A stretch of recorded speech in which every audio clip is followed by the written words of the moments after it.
Welcome back. This is video 43 and I'm starting down here because I want to show you a concept in drumming which is called stepping the hi-hat. So in stepping the hi-hat, what we're going to do is we're going to play the hi-hat with our foot rather than our right hand. In fact, my right hand is going to be on holiday.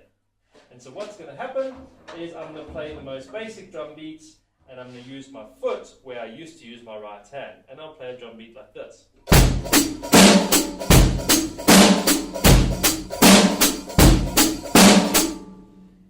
Now in a minute I'm going to bring you back up here so you can see my face, but just wanted to show you how you step the hi-hat. Don't put your heel down and play the hi-hat with the heel down. Don't do this.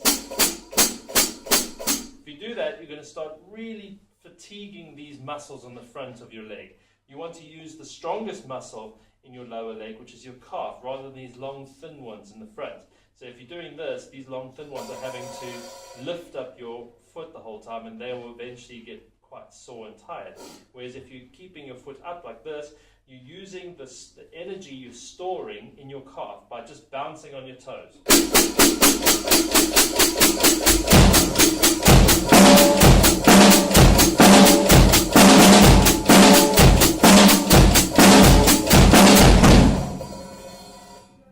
Right, let's come back up here.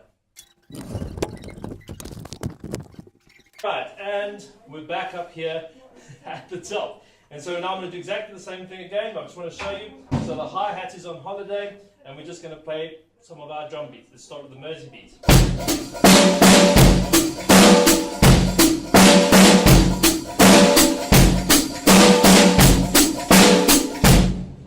Why do you have to do this? Well, one of the reasons why is your right hand isn't on holiday. You can use your right hand to play other drums then, so you're not stuck with your right hand over here, so you can play the ride cymbal, something like this.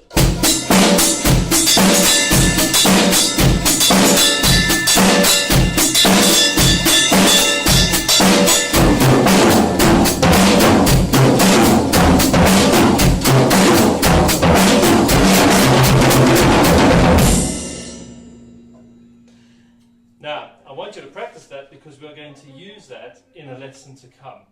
But just another word on that. This is to do with something called continuity as well. If you're playing a drum beat where you're playing over here on the hi-hat, and then you launch into some long fill over your tom-toms, the hi-hat will disappear. Watch.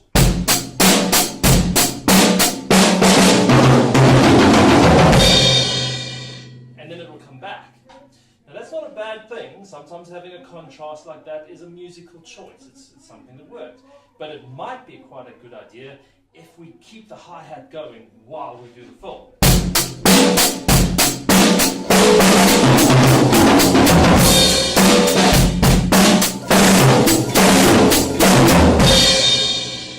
It just kind of sticks the music together a little better. So we're going to do it a very simple version now. What we're going to do is we're going to play 4-4-4-4 with a right-left pattern. And as we're playing that, every right-hand stroke is going to have a hi-hat. So every time I hit the right, there's going to be a hi-hat.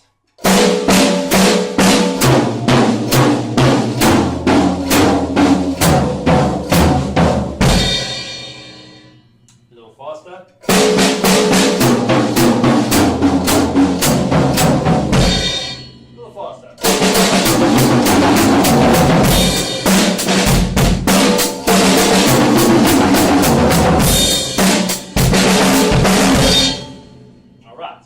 So stepping the hi-hat is a skill we drummers need to practice.